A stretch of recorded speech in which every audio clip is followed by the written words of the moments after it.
it's going to raise costs for them, and they're going to have to pass it on to their customers. And that's bad for the small business, it's bad for their employees, and it's bad for their communities at large. That's Noah Finley. He is the Illinois State Director for the National Federation of Independent Business, and they're calling an alarm for the idea of getting rid of gas-powered vehicle sales after a certain time in Illinois. Welcome in. It's Illinois in Focus Daily. I'm Greg Bishop. Check out the headline. Businesses would consider leaving if Illinois imposes a non-electric vehicle ban. It's a story from our Jim Talamonti, reporter out of Chicago, tracking this down for us. And listen, we've had this idea float around before. I remember, I think it was Marcus Evans Jr. He had a bill that would have essentially said, hey, we're not going to have certain types of vehicles after certain times. At least new vehicles, right? You may still be able to go out and buy an older gas-powered vehicle, but in a way it was seeming to kind of force the issue of electric vehicles in the state. But let's go ahead and take a look at this story from Jim Talamonti. The Illinois Pollution Control Board considering a proposal to ban non-electric vehicle sales in the state by 2035. Now, environmental groups have proposed adopting some of California's vehicle emission standards, which include phasing out the sale of new gasoline and diesel-powered vehicles and a complete ban on the sale of most new non-electric vehicles in 2035. National Federation of Independent Business Illinois State Director Noah Finley says that small businesses in Illinois overwhelmingly oppose such a requirement, especially when it comes to how they operate their business. We did a survey of our members, our small business members earlier this year, and 99% of them oppose the adoption of these new mandates. So he goes on to discuss how businesses would be forced to operate more large trucks and hire more drivers, and things could run askew if the mandates would impose new testing and emission standards on new heavy trucks. Employers are already having a hard time finding these drivers. This is going to drive up the cost of transporting goods, and we're all going to pay more at our local store. And obviously increased costs for businesses in Illinois. If they do a new gas-powered vehicle ban, it could raise the cost of transportation, and that could cost small businesses, which in turn would cost consumers. Many of our members have indicated they would consider just moving their business across state lines so that to avoid these mandates. So continuing on here with Jim's story, he goes on to report that more than a dozen people expressed support for the proposed requirements in front of the Illinois Pollution Control Board in electronic filings. Activist groups that were in favor include stricter vehicle emission standards, Sierra Club Illinois chapter, the Chicago Environmental Justice Network, and Environmental Defense Fund. A similar proposal failed to advance in 2023, as I said. Remember seeing this floating around, and the lawmaker who proposed this never advanced it, because I think the amount of pushback that the legislator received got them to rethink of actually doing this.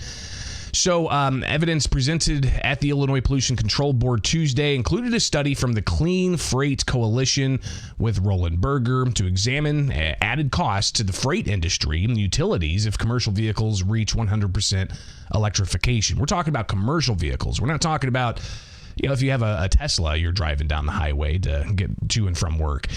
Commercial vehicles that, are taking goods and services all over the country in the supply chain. This nearly $1 trillion expenditure does not account for the cost of purchasing new battery electric trucks, the report said.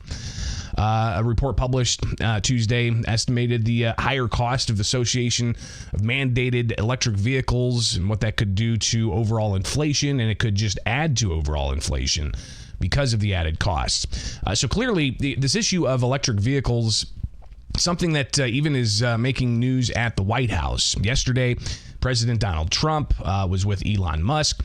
And apparently Elon Musk's kid X, and he was there to show off different types of Tesla vehicles. And Trump even went on to purchase one of these Tesla vehicles.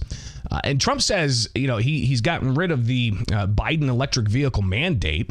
And, he says he never did get any word back from Musk pushing back, saying, oh, don't do that.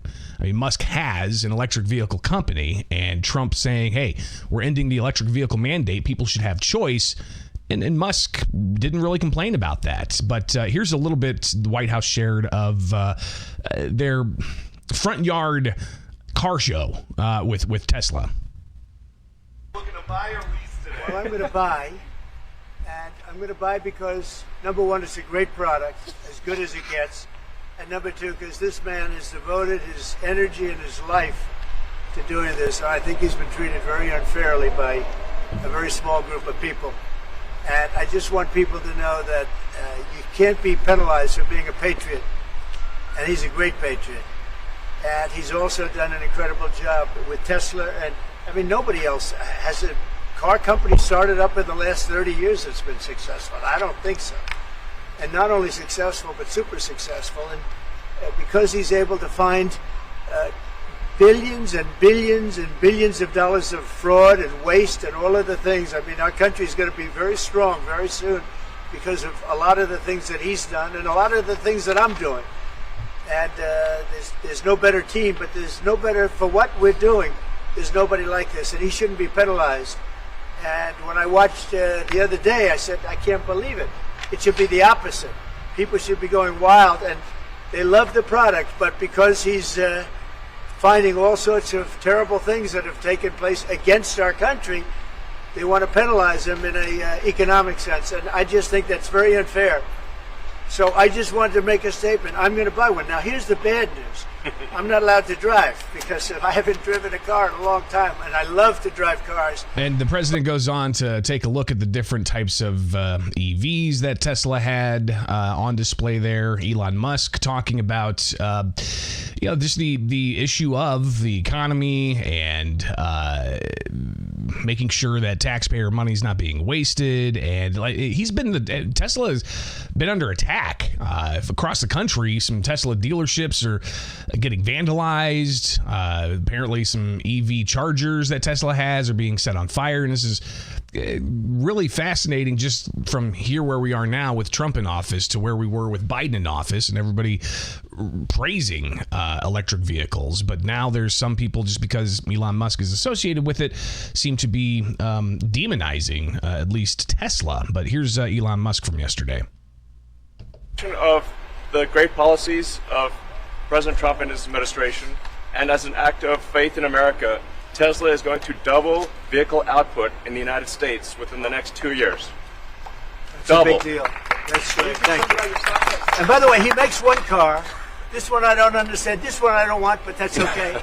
Without a steering wheel. It comes out next year, right? Yes. Explain that, please. Yes. The Cybercab starts production in Texas next year, and it's self-driving. We have so much confidence in the self-driving nature of it that it'll actually not have a steering wheel. It will not have pedals. It'll either self-drive or not drive at all, but it'll self-drive.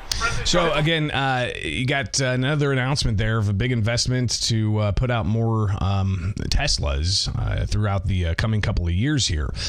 So all of that while you've got the Illinois Pollution Control Board looking to implement California-style standards by 2035, saying no more new gas-powered vehicles to be sold in Illinois. Already have seen a bunch of criticism online of this idea. People even in the chat room here talking about it live with us on the Center Square with YouTube, talking about doing electric vehicle charging in Chicago. Everybody parks on the street in Chicago. That would, A, be a mess. B, the infrastructure would be just... the electric infrastructure, the need for baseload energy, especially with the limitations that the State House has put on energy production in the state of Illinois, coming up 2035, 2040, and so on, getting rid of coal-fired power plants, for instance. So you've got those concerns as well. You've got concerns about battery for electric vehicles not doing that great in extreme cold. Yes, we do get extreme cold, and sometimes it can be extended extreme cold. Plus the rural areas throughout Illinois, I consider that I live in one. You're driving 45 minutes just to go get groceries. You're driving an hour just to get to work. You're driving, that's just to get to work, not to get back, let alone all of the farming equipment that can't be electrified, at least as it is right now. Will technology change in the next 10 years? I guess we shall see, but obviously there's a lot of pushback on the idea of getting rid of electric vehicles. So we'll be watching that, of course, as we continue to keep our eyes on what's happening at the State House. But go check out the story at thecentersquare.com. NFIB, businesses would consider leaving Illinois if the state imposes non-electric vehicle ban. It is Illinois in Focus Daily. I'm Greg Bishop. Like, subscribe, hit that notification bell. Wake up with us each and every weekday morning as we wake you up with news you need to know to get your day started. And if you're watching live, join that chat room. It's a lively bunch. It's right here with Illinois in Focus Daily and the Center Square.